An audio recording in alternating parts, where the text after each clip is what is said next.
Mike Murray. This is SNL. SNL By the numbers. Numbers.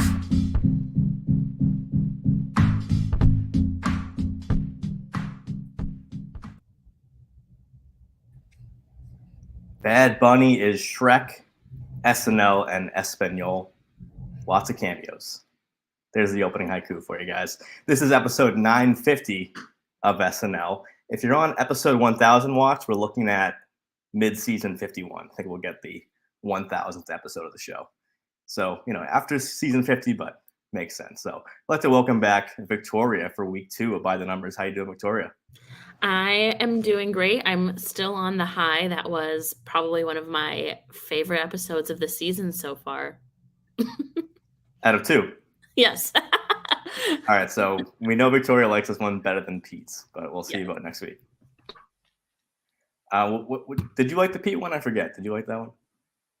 I would give it a B, a solid B. Would this one be an A? Yeah. All right. For sure. I like it. We got some positive energy to start. And for the first time on By the Numbers, so excited to have this guy on. So happy he said yes to being on week 2 of By the Numbers. It's Thomas Sena. Welcome to the program. Oh man, thank you so much, Mike. I've been listening for a long time. I'm so happy that you invited me to be on. This is wonderful. And I will say the Bad Bunny episode was definitively my favorite episode of the season. All right. I will say that it's more definitive. Awesome. And you're a big sports guy, right? Into Huge. Stats. Yeah, I'm wearing my Dallas Mavericks shirt right now. It's I know you're like, an NBA guy. Yes, NBA huge sports guy. Yeah. Do you follow the WNBA? I know of certain players. I know what Vegas and New York were playing in the finals. So I kind of keep track a little bit. Yeah, because this is my first season. Huge sports fan. My favorite one. This is my first time following the WNBA because the Connecticut Sun is in New England, so I've been following them. So when Michael Che made that joke, it was like extra special for me because I wasn't the butt of the joke. I actually followed the series with Vegas and New York, so that was hilarious to me. That's awesome. Victoria, what about you? Any WNBA? The Chicago Sky is on my radar. They're an awesome team. That's all I know. All right. I haven't paid attention really to basketball as a whole in a long time. I want to ask a question for those in the chat. LeBron or Michael Jordan. Don't fight. Just say the name. Okay. Thank you. All right. Some controversy early on here. It can turn to a completely different podcast, Victoria, I think.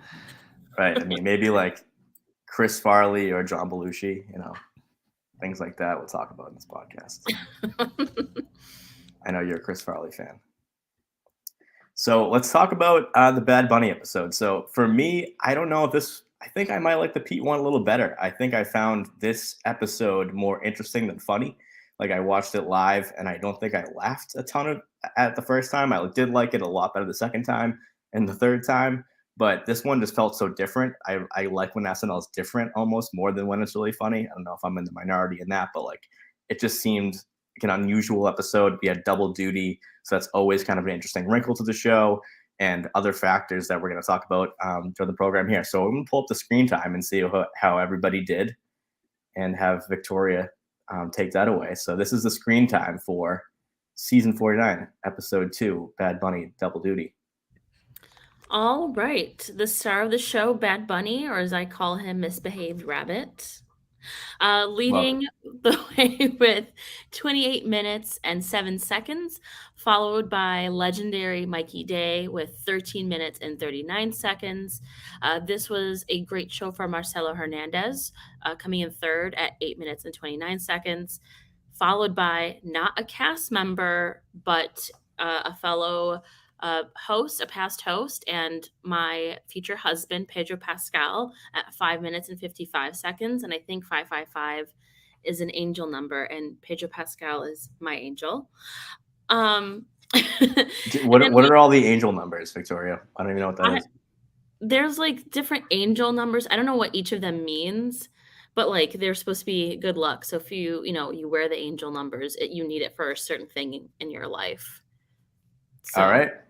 That's going to be the next. Because you're into numbers. So we'll do that the next podcast. We'll go through the angel numbers for sure. Then we have James Austin Johnson at 5 minutes and 32 seconds.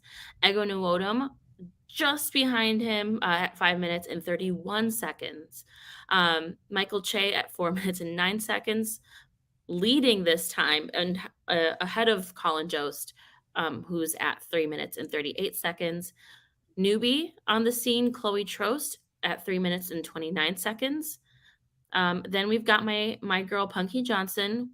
We're getting more of her, and I'm very happy about it. And she's at 3 minutes and 18 seconds. Then we have Devin Walker, 3 minutes and 11 seconds. Bowen Yang at a solid 3 minutes. That is really impressive. And then we're all in the twos with Heidi Gardner, 2 minutes and 49 seconds. Molly Kearney, 2 minutes and 38 seconds. Chloe Feynman, 2 minutes and 35 seconds. Kenan Thompson, 2 minutes and 30 seconds. And iconic, legendary, either you love him or you hate him or you love him, Mick Jagger at 2 minutes and 19 seconds. And then we've got some fun ones to list out here. Fred Armisen coming back for a little pop-up visit with 1 minute and 18 seconds. Ben Marshall with 1 minute and 14 seconds. Sarah Sherman right behind him with 1 minute and 13 seconds. Big Mart with 1 minute and 11 seconds. That's also an angel number, 111. John Higgins with 1 minute, 8 seconds. Queen Mother, as they call her, Lady Gaga with 13 seconds. Michael Longfellow with 7 seconds. And last, but surely not least, Andrew Dismukes at 4 seconds. Dismukes. Oh my gosh. Dismukes was 4 seconds, so I know a lot of people are not going to be too pleased with that. But Andrew Dismukes is such a strong actor, comedian, that he doesn't need more than 4 seconds. I think he made a lot. He made a lot with those 4 seconds. He sure did. He did. It was the Age of Discovery sketch. I know exactly those 4 seconds. Yeah, Andrew he owned that time. As the monk in that sketch. But to be fair, Andrew Dismukes was 4 seconds on SNL longer than the three of us combined. So not too bad. It could have been 0. That's true. But yeah, I mean, seeing in the chat, like the pendulum really swings back and forth with Dismukes, as John says. Mm-hmm. So I completely agree. He is that kind of player. So if he was leading every week, it might kind of feel weird, but when he does pop up, we're all happy about it. And like you said, Victoria, Punky had a good week. Chloe Trost, rookie, had a good week. So Tom, let's kick it over to you before I give my analysis. What stands out to you? And when you look at screen time, this is your first time by the numbers. What do you put value in as a fan, as a viewer? Well, I don't know if it's much value, but Kenan, I'm shocked by this. He was in three sketches, 2 minutes and 30 seconds total. That has to be, I don't know. That has to be his lowest in a long time. It feels like. I recently finished doing 100 episodes of analysis on SNL, and this was the 8th least amount of Kenan we've seen in 100 episodes. So this is a big upset Kenan week. Yeah, and Kenan not much. Do you see like Mikey took a lot of what Kenan, I suppose, could have done, but that was a shocker. I don't know. I laughed at Dismukes, but I kind of did miss Dismukes a lot in this episode. He's like a feast or famine type of cast member, but I miss just the swings that he takes. Not that this episode totally needed it, but that's something I miss. But Kenan, that's just a shocker to me. Yeah, I mean, my relationship with Kenan at 21 seasons is a little muddy. I mean, I feel like I'm a little tired of Kenan in general. So I like to see Kenan in a utility role when it's not dominating. So Kenan's right there. I do admit if Kenan was gone, I would miss him. So I'm a big fan of his. But 21 seasons in, I definitely want to see a Punky or an Andrew or a Molly or Heidi more than Kenan. But just overall. Victoria, what do you think? Who stands out to you? I think there's one obvious one, but take it over to you. Obvious being my husband, Pedro Pascal. Yeah, that stands out to me. No, I think it was interesting that Bad Bunny doing double duty is under 30 minutes. I, for some reason, before I saw these numbers today, thought he'd be at 35 minutes. I don't know why. So the SNL stats, this podcast record of episodes we've covered has been Sudeikis at 34 minutes. And I've kind Oh, of prematurely dubbed that an unbreakable record because I can't see it being done right. again. No one's ever crossed 30 minutes out of any episode I've covered. That's going from season 44 to present. And he was in the cold open, in update, and in every sketch. He was in a pre-tape. So it's going to be hard to beat that. So even for Yeah. a double duty host, I look at that too because, of course, double duty, you get screen time for the two performances. But overall, I mean, Bad Bunny was on screen a lot. So he was the 8th highest. Third most screen time by a host of the last 100 episodes. And of course, the natural question would be like, well, what if you take out the music? He would be 36th highest. So that's a pretty good percentile for Bad Bunny, even if you didn't count the music. So Thomas, when were you impressed by Bad Bunny? What did you think of him just as a host, absent of the music? Yeah, I thought he was a good host. I think going in, I was curious because I knew the language, there was going to be some sort of language barrier. So I was curious to see how they would navigate that. But I thought that the show used him correctly. I thought and we'll get into this too, but I thought, he seemed very comfortable as the show went along. He seemed pretty nervous during the monologue, quite honestly. I thought the monologue was a little rough. He did seem a little nervous, but I thought he settled in as the show went along. And even when he had to do full sketches in English, I thought he seemed a lot more comfortable by the end there. But he as a host, he was a little better than I expected. Maybe getting past a rough patch at the beginning. Yeah, that's such a good point. I don't think I realized at the time, but now that you bring it up, it seemed like we got to see him like settle in real time, which it's such a crazy week there to do that show, and then you get to do dress rehearsal in front of a live audience, and then the camera goes on and it's time to go. So it did seem like he settled down. That's a really good point. But the big one I want to talk about is Marcelo. So with the Spanish speaking host, people definitely were putting their chips on Marcelo, and he delivered for sure. So he got to be a nice safety blanket for Bad Bunny, much like Pedro Pascal was. And do you guys know, do they have a relationship outside the show? They seem like super close. I don't know if they were like had an off-screen friendship or anything.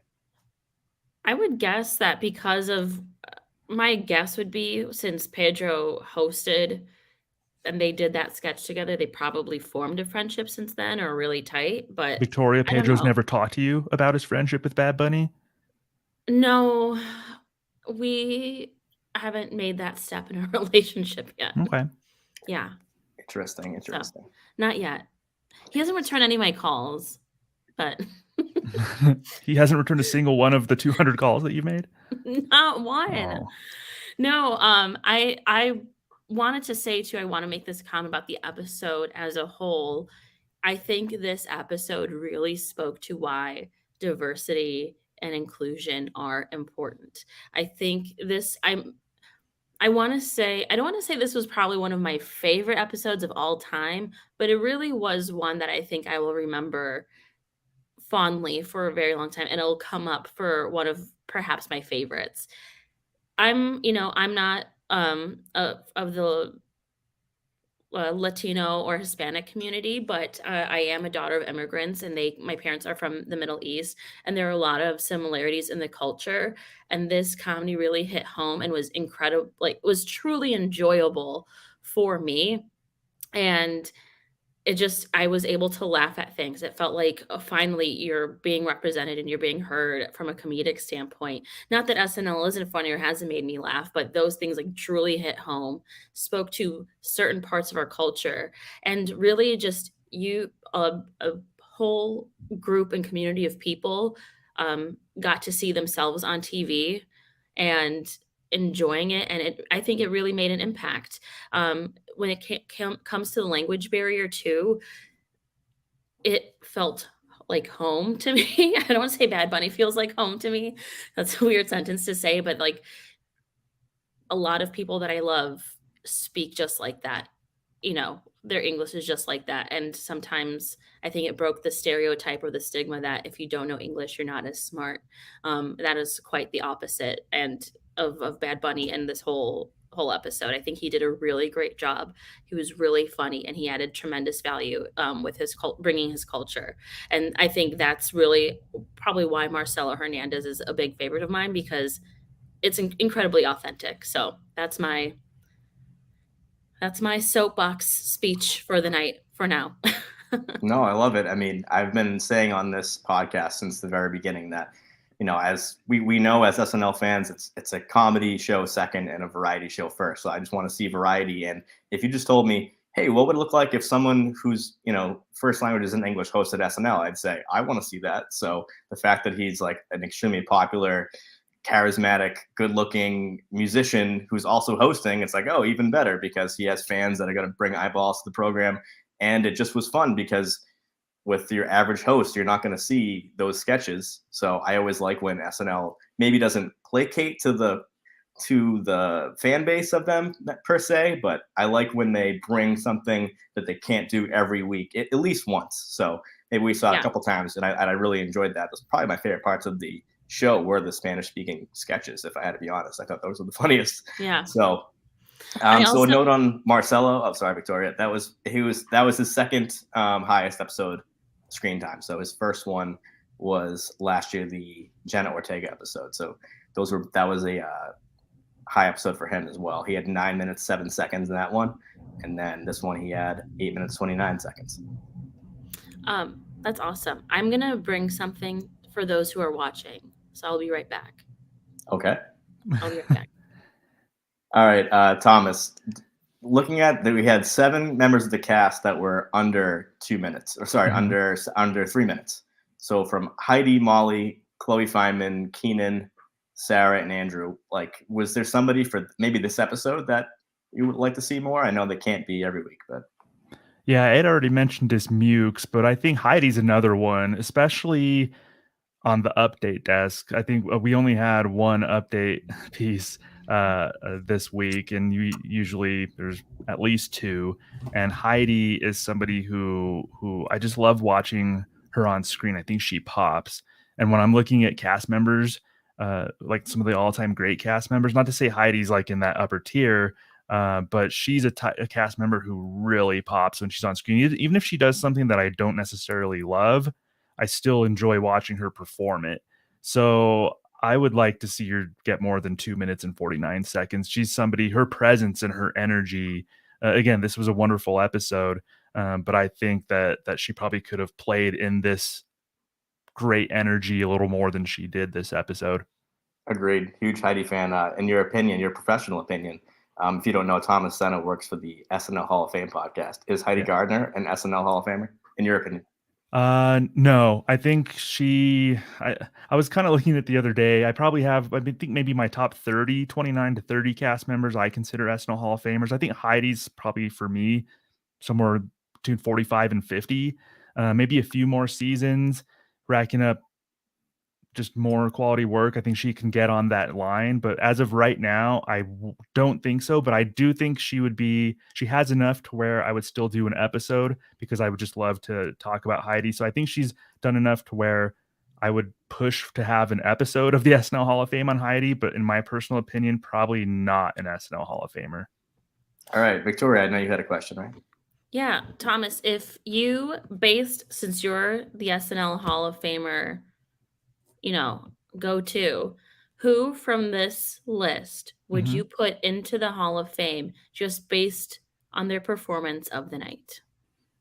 Oh, wow. That's like a mind-bending kind of question. So based on Saturday's Saturday performance, night. Yes. Who turned in a Hall of Fame performance? Yes. Okay. Well, Marcelo probably would be the one that I would point out that's like, if that's Marcelo's weekly output, like, give him his Hall of Fame jacket right now, because that was like Hall of Fame type of episode right there by Marcelo. Probably Mikey. Mikey's probably inching toward that line anyway, but he had a super solid. But Marcelo was like the standout. This is a Hall of Fame kind of performance this weekend. Ooh. Yeah, Marcelo. I'm inclined to agree. He reached 1 hour of career screen time this week. So only his 20th episode. And so that puts him ahead of his class. So I looked at their career total. So Marcelo is now at 64 minutes, 3 seconds, Molly at 51:22, Devin at 50:44, and Longfellow at 47:18.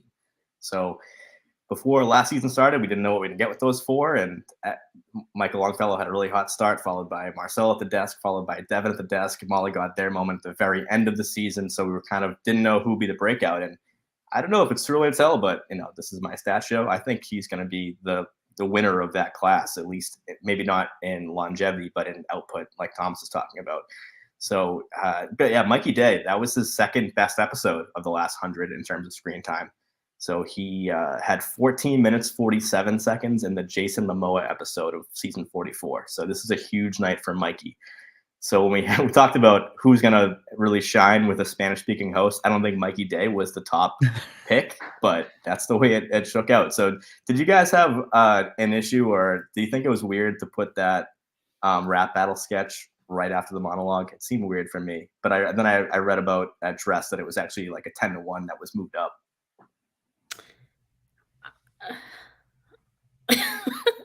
As someone who's from the suburbs of Detroit, I don't know. It was interesting. I thought it was funny. I thought the timing was interesting too, because I think someone from that scene in Detroit had passed recently, and that made news. So I was wondering if it was paying a weird homage to that person, or if that was just coincidence. I don't know that I would have put it right there, but I think maybe like cushioned it with a sketch or two in between. Because at first I was thinking like this reads like a typical Mikey sketch that could be with anybody, but the host is a musician and a rapper. So I was thinking like, okay, this is a great way for Bad Bunny to get comfortable, show off his skills to people who might not know him or know his music when that portion of the show comes up. But then they didn't really use him. So I'm like, this is really just a Mikey showcase, and Bad Bunny's just kind of a passenger here. So Thomas, what did you think about that sketch? Because we saw Bad Bunny, have some comedic chops later in the night. Yeah, it had weird energy, and I think the beat was a little too slow. Kind of the slow beat kind of ground to a halt to me. Mikey, I know. I read online that some people were saying that the point of it was for him to be a bad rapper, and I disagree with that.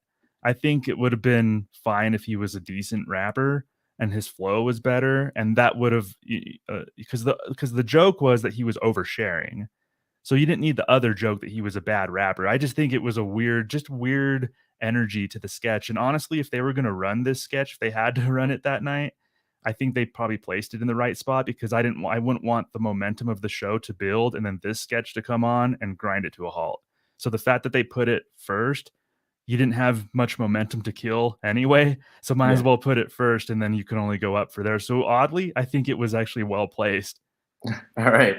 I mean, maybe that's the sketch. I would imagine that if it's 10-1 material, then maybe it's kind of on the bubble. But when those get moved up, it's usually because they do so well at Dress. You know what I mean? That's weird. Yeah, I don't even think it was 10-1 material, because it wasn't that weird. It was just, I don't know. Well, it was kind of an obvious sketch and just weird energy. I don't know. I didn't see it as a 10-1. Well, I was thinking I think you need more. I think it needed more energy and for that sketch. So if they were like in the groove, like, okay, sketch, and then they jumped into this one, they've got that adrenaline going from the night. If that makes sense, to add more oomph to it. But that's just from a performer's perspective, like depending on the sketch, if it falls a little flat or is a little dull, you need to sometimes get it out, get those laughs, and then go to it. Yeah, I guess just to restate, like, my opinion was just that when I almost got worried as a fan for Bad Bunny. I was like, oh no, is he going to be just there the whole night? Because I mean, to be honest, we didn't know. He could have done awesome or could have been terrible. It was so early in the night. We had a political cold open, the monologue, which, was, I wouldn't say carried, but it was really, brought the energy up with Pedro coming out and doing jokes, with him and everything. So first sketch of the night, I was like, this might not be, a great night if this is how they're going to use their host. So that was interesting to me. And, I didn't know how good his English was going to be. So I was like, all right, well, they're not really giving him much to say at all in this sketch.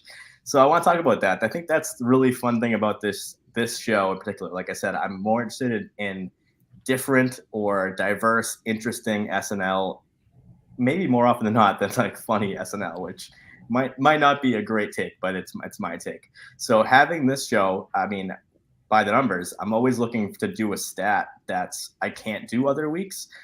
Sometimes it's hard, sometimes it's easy, but this week it was easy because I'm like, wow, this is a stat I'm never gonna do for the other 949 episodes. So I wanted to measure how much Spanish and how much English was used.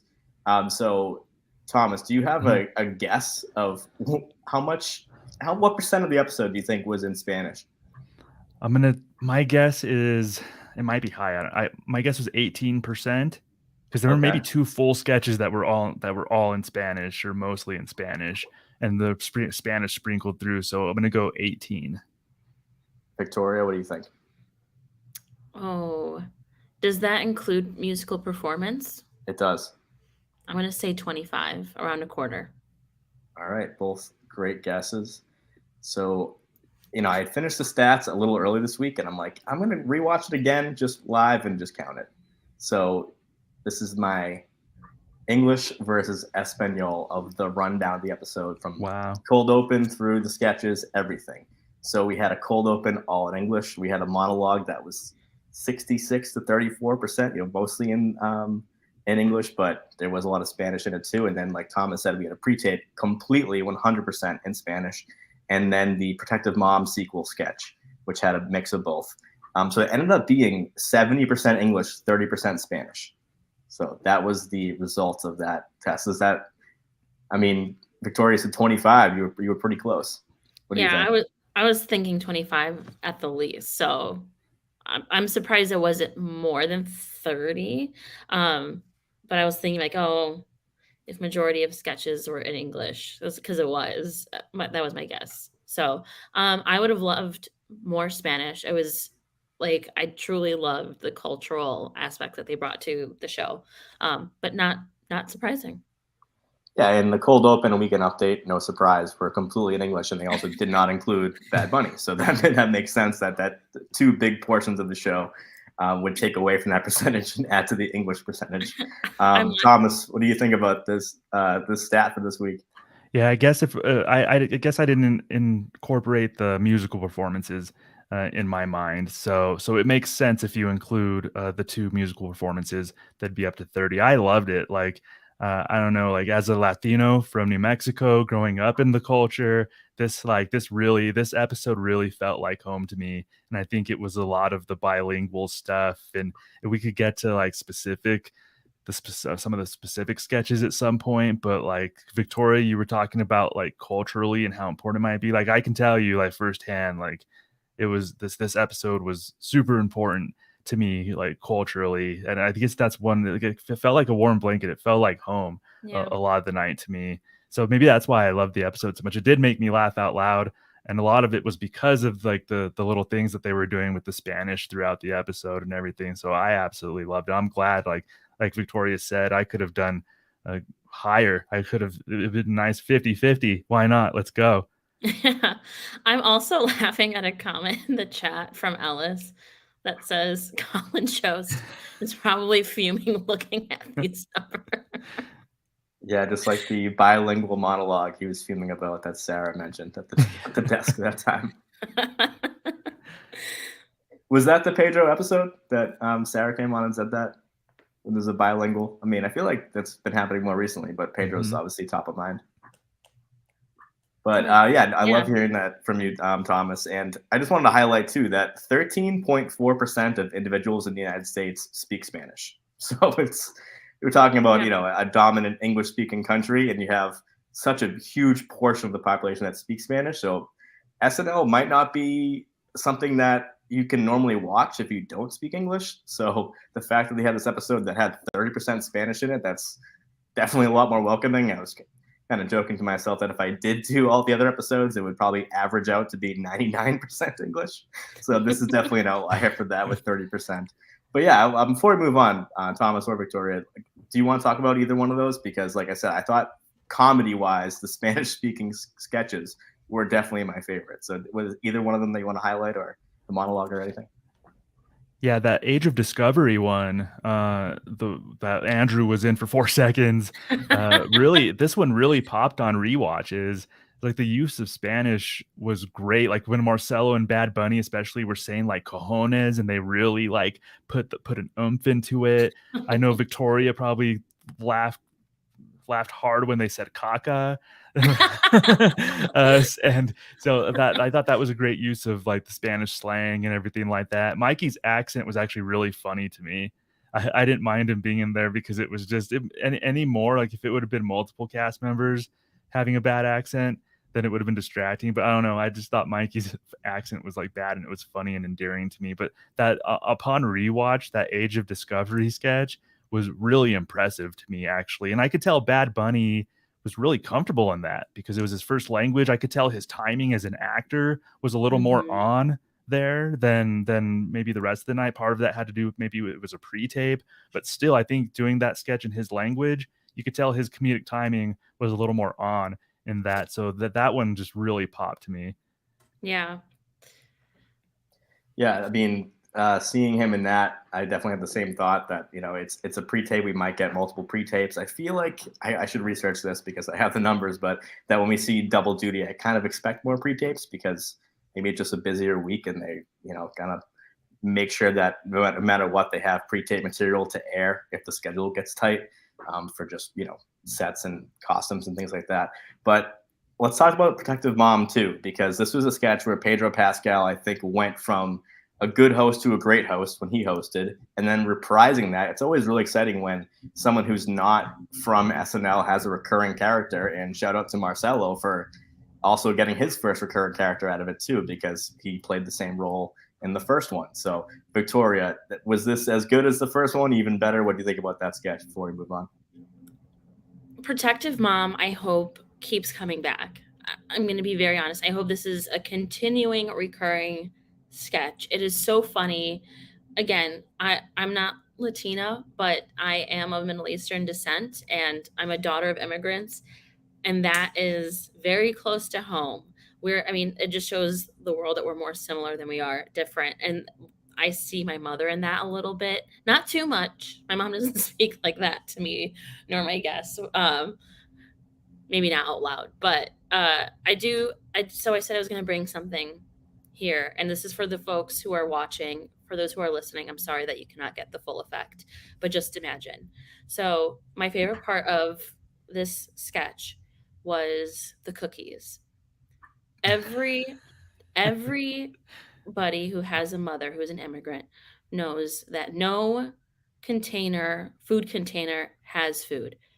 Country crock butter? No, that has leftovers. Yeah, that has leftovers. Everyone has a packet drawer that also has takeout forks and spoons and rubber bands and all that. I have it. But then the cookie tin. My mom, and I think she's watching, so shout out to you. Shout out, Mom. She has a tin filled with it's a sewing kit. And my mom, when I first moved into my apartment, gave me a gift. And it was Oh my gosh. It was the 10. For those of you who are listening, I'm holding up the cookie tin. This is a starter kit, and I call it a starter kit because it actually has the cookies and I'm working through them, but eventually it will evolve to my own sewing kit. So when I saw that, I just lost it. I was like, holy, this is universal. And one day your daughter or granddaughter could be holding the very same tin. I can only dream. Yeah, I mean, both my grandmothers had the exact same thing. They had that exact cookie brand. I forget what it's called, but with like spools of thread in it. I thought was so funny that's such a universal grandmother thing. Those butter cookies. Yeah. Cheers. Cheers. So I thought that was so funny, and just what a great touch visually, because, and remember the first one when Chloe Fineman, not Trost, played the new girlfriend. She had brought over some food, and she's, Pedro Pascal's character threw it out right away. And so to up a notch, I thought was so funny to add that note in there. Thomas, what do you think about the return of that sketch? Oh, I loved it. Pedro Pascal's character reminds me of my grandma's. It just completely reminds me of my grandma's. Just the mannerisms, the inflections. Like, he has that down perfectly. And I found it funny, like when the mom and the aunt spoke Spanish but ended their sentences with English. that as like a passive aggressive kind of move. Like I've seen that in action before growing up around some Spanish. Like my grandpa spoke nothing but Spanish around me, and I had like aunts and my grandparents and stuff speaking Spanish, and that's something that they did to be passive aggressive. They would speak Spanish and then end their sentences, emphasize something in English to like make their point. So that was perfect. Marcelo, like when he writes these types of sketches, just kind of speaks to me. Like it seems like Marcelo and I grew up like kind of similarly in that regard. So that's why I love Marcelo, because he writes all this stuff, and this protective mom one in particular, that's just like, it feels like home because I've seen it. I've seen this in action growing up. I especially loved Marcelo's button on his line with bisexual barista. Yeah. That had to be my favorite. And when Chloe said she said that Marcelo, I told you you don't eat enough. That's what endeared them to her.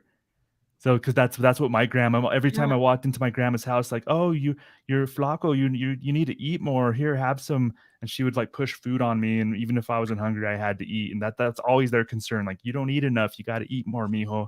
And that was just a perfect line too. And I don't know if this is also the case in your family, Thomas, but even if like they'll comment on your weight, say maybe you're a little too big, but then force you to eat plates and plates of food. It doesn't make sense. I thought 30 minutes ago I needed to go for a run, but now you're giving me my third plate. So absolutely. So one cameo we had this week, we mentioned at the screen time, was Fred Armisen, who's just, as we know, was on the show for so long, and he has so much versatility. And one of them being that we didn't have to, like Thomas said, we didn't have to bring in someone else to have a bad accent in that sketch. Fred Armisen, we can just plug him in.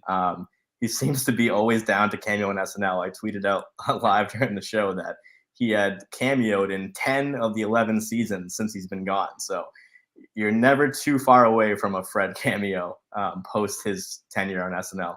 And he popped up in the Ortega one most recently with that Parent Trap sketch. So were you guys happy to see Fred back, Victoria? Absolutely. Fred is one of the best. But a question for you is, which season did he not make a cameo in? I think it was 46. So the season back from COVID. Oh, okay. A little busy. No, I love Fred Armisen. He is a gem. I think his type of humor is so, it can fit almost into any piece. Either if it's, you can always easily add his type of humor as a character some way, somehow. So I think he fits in like a glove whenever he's involved. Yeah, definitely a good go-to guy. And I feel like there's a lot of discourse, healthy or otherwise, online when there's a lot of cameos. People have like a lot of strong feelings when there's cameos in the show. And I feel like I don't hear a lot of positivity about it, but it is a fun thing, especially for SNL casuals, to see someone just pop up. SNL is such a unique show that it has that Rolodex that can draw from, that it's seemingly no one's off limits. Like literally Paul McCartney could show up, or, Eminem showed up in a pre-tape. And this week we saw Mick Jagger pop up. So we had Pedro Pascal, we had Lady Gaga, who also introduced Bad Bunny in Spanish, and then we had Mick Jagger twice. So I also mentioned that we've had 7 cameos so far. All 7 of them have hosted SNL before. So with Travis Kelce, Taylor Swift last week, and Fred, Mick Jagger. So all these people coming back that are definitely friends of the show.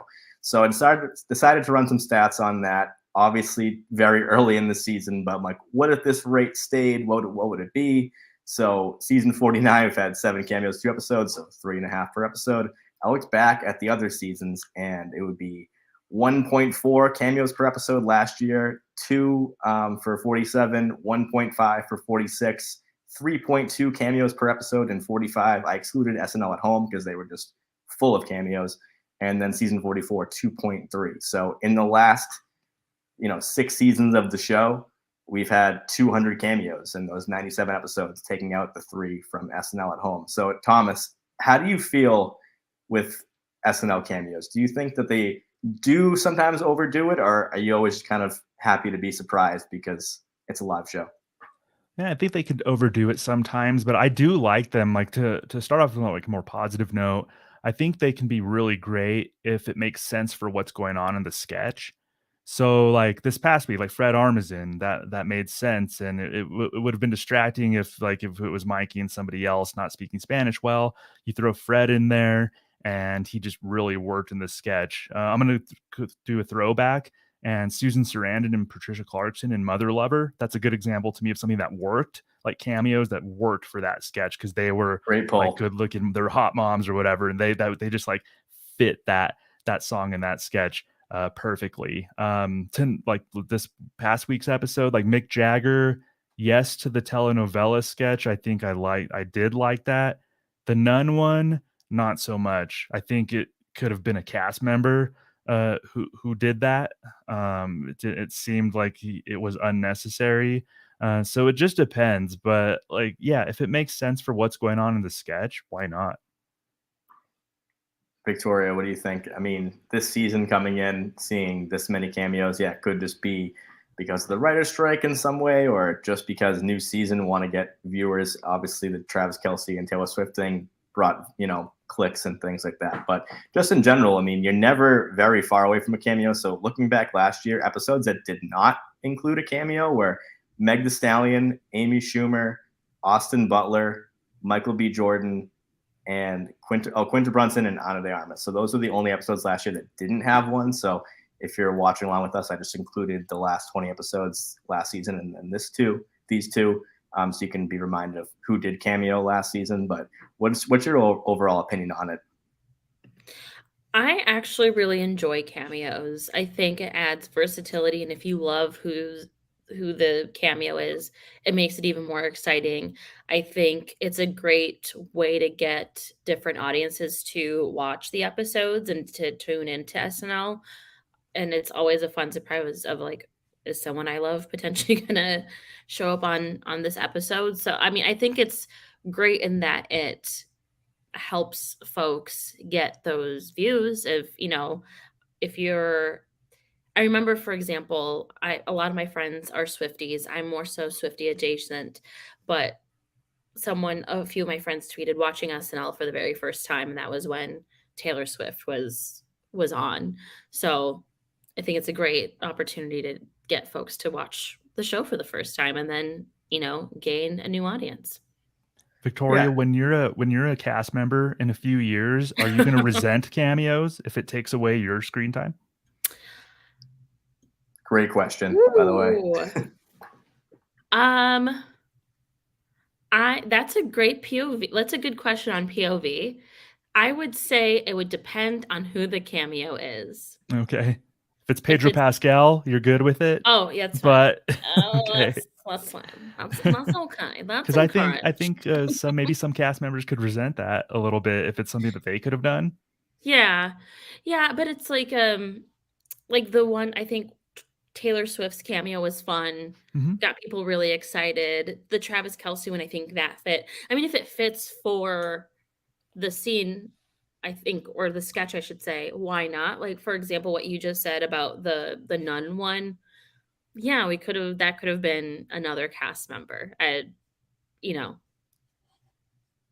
let's just break that down for a minute, because there's such a huge difference between, categorizing these cameos. Taylor Swift just filled in a role that, Pete Davidson would have had to introduce the musical guests. So that's a lot different than being like the A role in a sketch like Pedro Pascal was for the Protective Mom sequel. And then, we had Mick Jagger come in at the end of that sketch, and he played a pretty decent role in the telenovela one too. So just, there's a difference between surprising the audience with an exciting face and, like Thomas is saying, like maybe taking some food off the plate of another cast member that could have been funnier in that role. So SNL fans, we're a nuanced crowd. We can look past certain things and appreciate aspects of what they're trying to do. Not everything's for the diehards, but I'm looking back and seeing like Aubrey Plaza had 7 cameos, one of which was a pre-tape of The President. Tony Hawk and the Property Brothers popped in for 5 seconds each. And then he had Allison Williams in a pre-tape, Sharon Stone in a Sam Smith performance, and then Amy Poehler in the monologue. So right there, that one episode, you kind of see all the ways somebody can cameo in, but no one in that list really dominated sketch. Whereas this week we had cameos do that. So saying that difference, Victoria, like, is there a sweet spot for a cameo that's not really taking a screen time away from somebody, but Yeah, I mean, if you're gonna add, think it just depends on the content and the material itself. Like, for example, the Protective Moms 2, I think that was such a great addition. One, it helps Bad Bunny, who is a native Spanish speaker, be more comfortable in the role, exercise and flex that muscle. And it's just a genuinely funny sketch. And I don't think you can do it without Pedro Pascal. Truly. I think that's added value. If it's just, again, just to reference this one again, the Nun one, I don't know what it's formally called, with Mick Jagger. I get it. I understand why they did it. But again, that could have been someone else, or that could have been more host time. That could, I did like the twist of, oh, you think it's Bad Bunny, but then, Mick Jagger comes onto the scene, but like that could have been filled by a cast member. But I have a question. So we have a lot of cast members, right? Historically, it wasn't always this many. Do you think if they continue to add on these cameos, if they continue to do, I guess I should say, as many cameos as they did this past Saturday, would it be helpful to have less cast members in the future? My honest take would be that I don't think the cast size would matter. It's a lot about availability and, like, we're talking about usage in the sketch, but it's definitely a good point. We saw a few cast members not get really much on this week, so it could be a decent argument about whether they would have if they didn't bring back a recurring sketch or have Mick Jagger in town. So it's a good point. Thomas, anything on that? Yeah, I think ultimately having a big cast is going to be an issue regardless of cameos. Right. So even though cameos might take away from a little bit of screen time or whatever from a cast member, ultimately that's just like a drop in the bucket compared to just the fact that there's a big cast is going to just naturally do that throughout the season. So I don't think less cameos would solve the issue. Not even close to solving the issue of a big cast, Victoria. Yeah, and this is a big question I want to ask you, Thomas, while you're on. Is there like a Goldilocks zone possible? I mean, people will always freak out online when their favorite cast member is not included or in very little, and someone else is in, like, seemingly everything. So with 17 cast members, 2 of them being Jost and Shay and the PDD boys, so you have 20 people that are regular, making regular appearances on the show. Is it even possible to have everyone get their moment? I'm not sure, but yeah, I don't think there is, unless you're just going to trot out impression parade sketches all night, which those have diminishing returns, and as SNL diehards, like, we wouldn't necessarily love that either. So unless you're going to do that, no, somebody's going to be left out in a 17-person cast plus PDD. Like, somebody's going to be left out. And I think, mathematically, I think it's possible. But realistically, knowing how the show gets made, how a lot of times certain cast members write more for themselves than others. I mean, unless Lorne just, like, it's like a high school play where they just kind of literally other people write the sketches and they just assign parts. But as long as you're having cast members write their own sketches too, just naturally, that's not going to happen. Like, mathematically, maybe, but realistically, no, I don't think it's possible. And that's a great segue to our first power ranking of the season. So since it's the first time, I'll reintroduce this segment.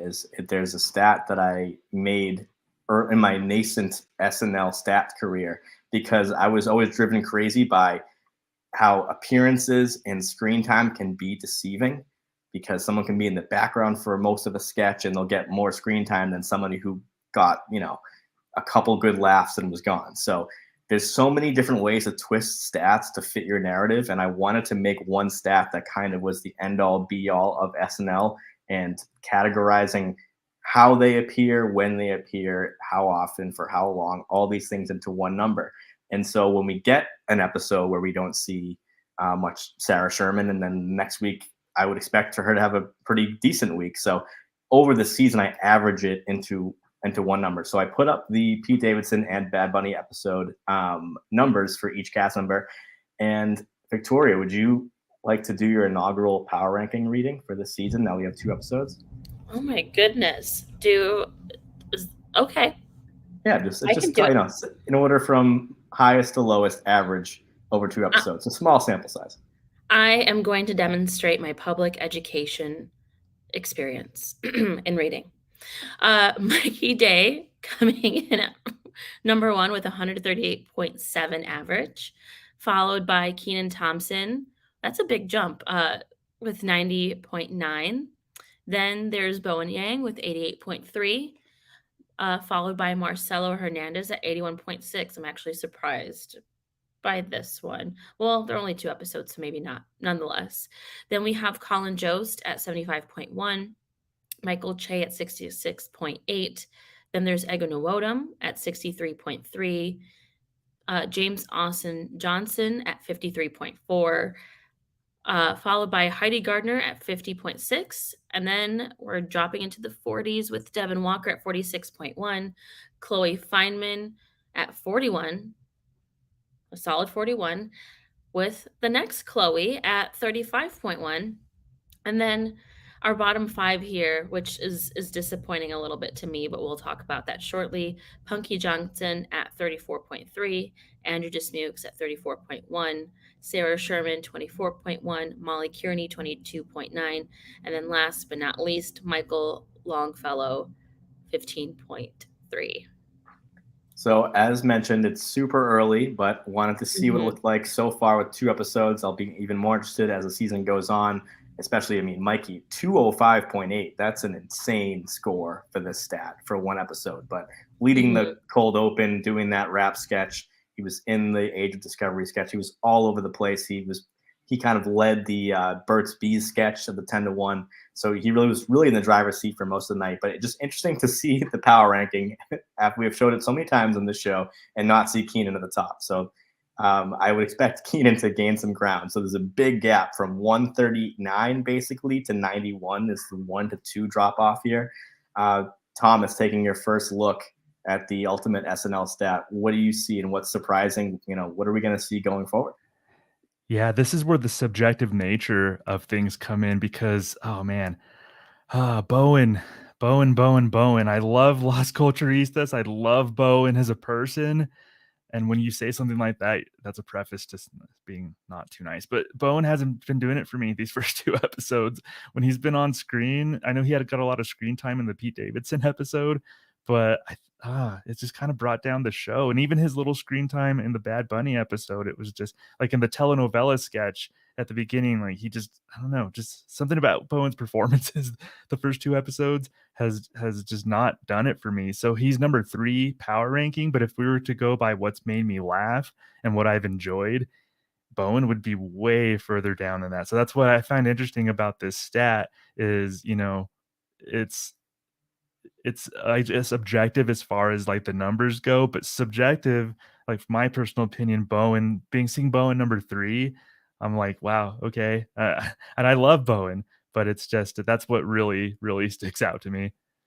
Yeah, you basically described the whole impetus for this program as, the eye test versus what the Right. numbers are. So I'm so glad you said that because it is so funny. I think SNL community, we like to talk about that and see like who's in it the most versus who's the best, those subjective debates. And yeah, interesting. I see Kylie in the chat brought this up, so I wanted to say that. So you have Sarah, Dismukes, and Punky, all repertory cast near the bottom. So we have Longfellow and Molly in the bottom 2 spots. But Sarah Sherman, interesting thing I realized recently is we haven't seen her before Update yet. So she's kind of been buried in the back half of the show. So had a decent role in the Glamgina one with Pete last week, and then was just one of the nuns in the nun sketch this week. So definitely waiting for a breakout Sarah sketch. And then Longfellow's been like basically completely absent. He was in the rap sketch for 7 seconds, and that was it. So seeing those rep players at the bottom is interesting. All the more reason to highlight Marcelo, who had a 41 last week and then like a 123 this week. So he's averaging to an 81.6. So Marcelo's in 4th. I'm sure he won't stay that way, but pretty cool to see a featured player in the power ranking stat so high because it's not easy to dominate the stat. That's why Keenan and Mikey, Kate, Adi, Cecily, they always seem to dominate because they're on screen so much. So yeah, any final takes on this cast? Where are you going to see them maybe at the end of the season? I just hope that Marcelo stays near that top. I want him in the top 5.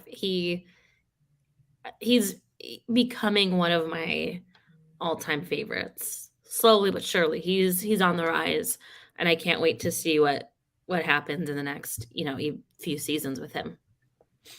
Also, quick shout out to Devin Walker, who's in 10th place. So he had just a straight acting role opposite JAJ in the New York subway sketch.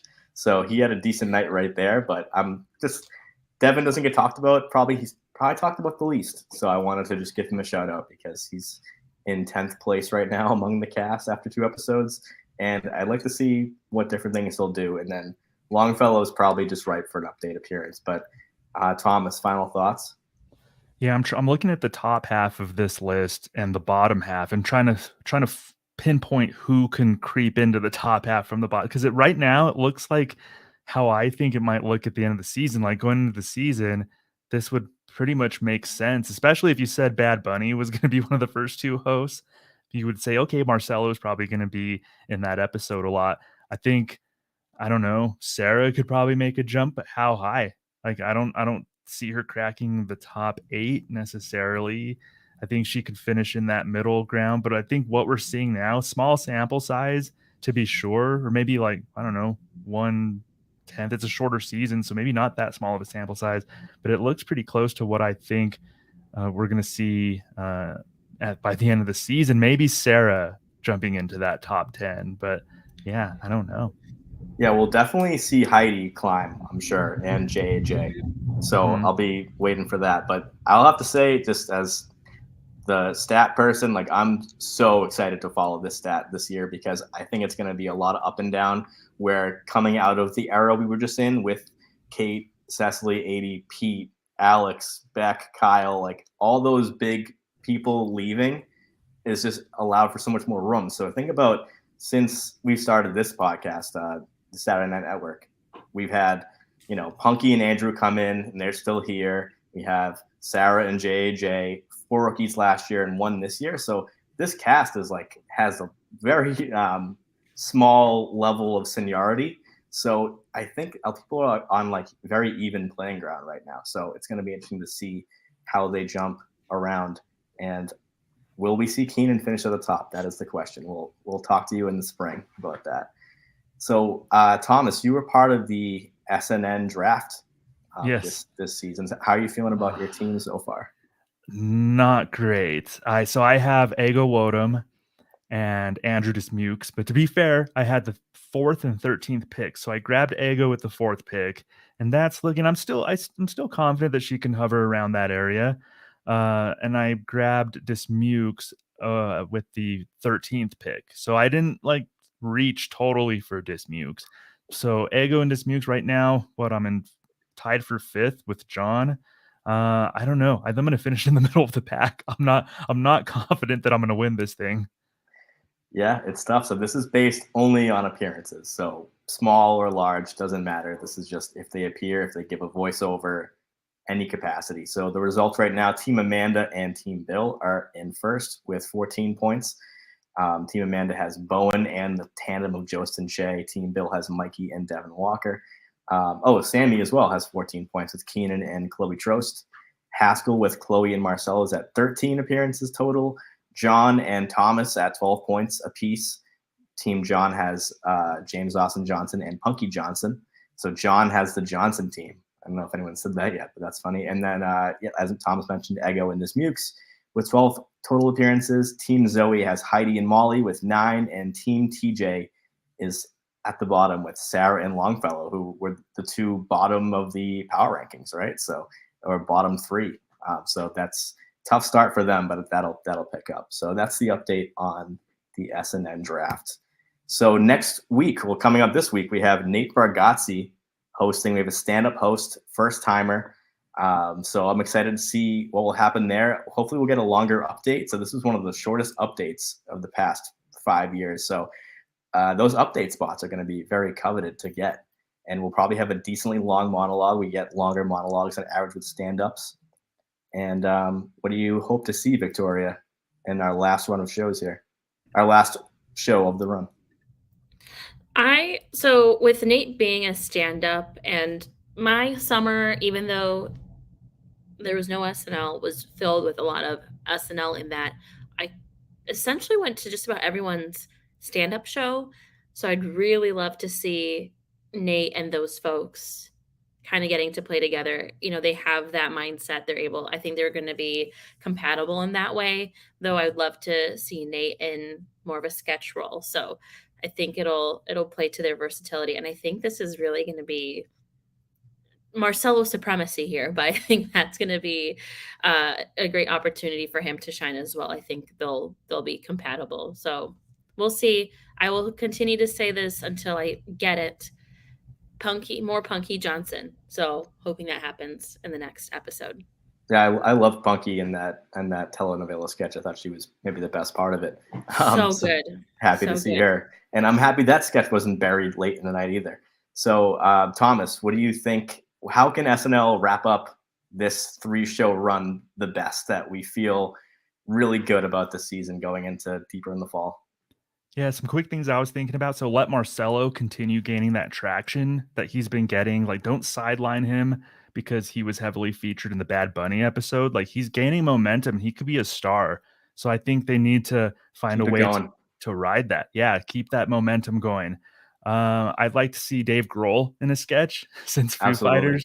Yeah, since Foo Fighters, the musical guest, Dave Grohl. And as the SNL Hall of Fame guy, I think Dave Grohl should be in the SNL Hall of Fame. He's like the one musical guest that I think should be in the SNL Hall of Fame. So go back and listen to that episode that we did a couple seasons ago. But I love Dave Grohl, want to see him in a sketch. And also, I know they'll probably do this, but just make sure to give Nate Bargatze plenty of time in his monologue. Like, he's a great stand-up. Like, he's one of my favorite stand-ups to emerge probably over the last decade. He continually impresses me. He's a clean comic, and he does that really, really well. He's very clever, and I love Bargatze. I was excited when I found out he was hosting. I found out with him posting, not SNL. So I've been following him for years. So just give him plenty of time to do his thing, have a good monologue, and I'm very much looking forward to Nate hosting. And just for any of our listeners who aren't familiar with his comedy, like, how would you describe it, and maybe how would it translate to SNL? Is it going to be kind of quieter sketches? Will he play off?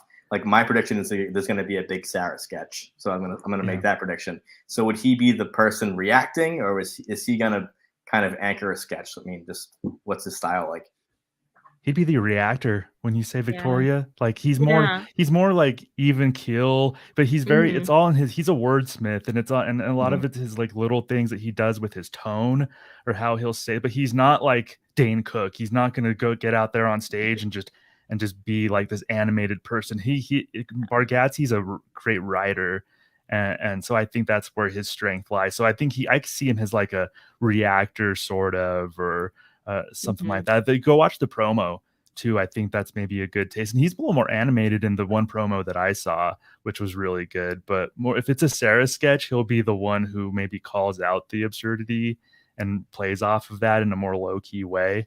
No, that would be a great balancing of energies with a Sarah next to a Nate, I think. So I hope there's a Sarah sketch, and I hope he's in it, and it's a great, yin and yang situation. Yeah, high hopes. I think it'll be a great show. I love stand-up hosts. I mean, it's fun to bring movie stars on the show, but it's great to bring people who just love comedy and are able to write jokes, and maybe they punch up sketches there. I mean, I know you all know Dave Chappelle comes in and, he'll write half the show with his team. So I don't know if Nate Bargatze will have that type of leeway to come in and, dictate what's going on. Probably not, but it's always fun just to introduce them. I mean, if you're a stand-up, you are by nature a monologuist. So it's fun to come out there and do like your best 7 minutes for national TV. It's kind of like doing Carson back in the day. You're doing SNL primetime, and you can do your act. So I'm excited to see that.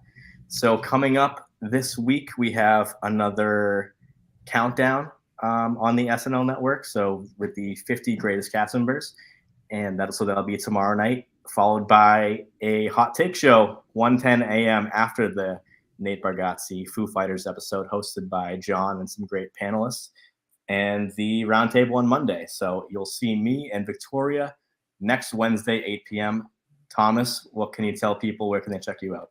Yeah, I'm a podcast in full lately. So if you didn't get enough of me tonight on the SNN, I'll be on tomorrow on the cast member countdown, Oh, sweet. going over the latest batch of cast members. I'm excited to talk about them. So catch me there. SNL Hall of Fame. We're in the middle of season 4 this week. Paul McCartney was the topic of conversation. Next week, one I'm really excited about. Lady Gaga. Lady Gaga is our topic next week on the SNL Hall of Fame. And I have birthed a new podcast in the world because the world needed another one. So it's called Pop Culture 5. So it's myself and Jeremy Dove, and we're going over we choose 5 essential things of any given pop culture topic. So our first episode launched last week. It was 5 essential Tom Hanks movies. This week, 5 essential Simpsons episodes. Next week, I'll give a little preview. It's the 5 essential 90s hip hop songs. So we kind of run the gamut, 5 essential things according to our definition and our perspective. But Jeremy, he's been on SNL Hall of Fame. Really great guy. And it's going to be we'll talk about some SNL stuff. It'd be maybe a couple SNL topics here and there, but Pop Culture 5, go check us out. I'll definitely check it out. You mentioned Simpsons. I actually have a list that I made of my top 100 Simpsons. So okay, so that's our episode. It dropped today, Mike. Go check it out. All right. Yeah, I definitely will. Of course you did. Yeah, well, sometimes I just got to sit down and make lists of things. It makes me feel good, Victoria. That's why I do this. It's all a cry for help. Just, spreadsheets on spreadsheets. Victoria, where can we check you out other than this program? You can find me here at Victoria F with the first I as a dot on Instagram. If you are wanting to go to SNL in New York City and you can't make it, you can't fly out, or you just didn't get a ticket and you want the next best thing, you should be in Chicago on Monday nights and come to my show. It's essentially the same thing if you don't really think about it too much. It's sketch, it's funny, and it's on the ETC stage at the Second City, so you can find me there. I will post information on my Instagram if you'd like to come. It's a little bit more affordable to get there, so and you get to see me in a weird way that's not on this program because this lives on the internet forever, so I cannot be that person on the internet forever. Nonetheless, yeah, that's it. And then starting Wednesdays in January, you can find me at IO Theater in Chicago performing. Victoria, my wife and I are going to be in Chicago next month, but it's a Thursday through Sunday, or else I would 100% go watch you. Well, don't say on the air, but we'll talk. Yeah, we'll talk. I don't want my, but it's we're gonna be there on a Thursday through Sunday. So I was sitting there waiting, but you said Monday night, but you need to extend it. I know, but if anybody has the chance, go check out Victoria. I definitely will be when I'm in Chicago. So hopefully that happens soon. My original sketches and one that I think I would submit to SNL one day are going to be on that stage. So you don't want to miss it. Do you have some recurring characters? Me? Yeah. I do. All right. Well, I'll ask you about it next week. Yes. So for Thomas Sena, Victoria Franso, I am Mike Murray of the SNN. This has been SNL by the Numbers. Thanks for checking us out. We'll see you next time. Good night.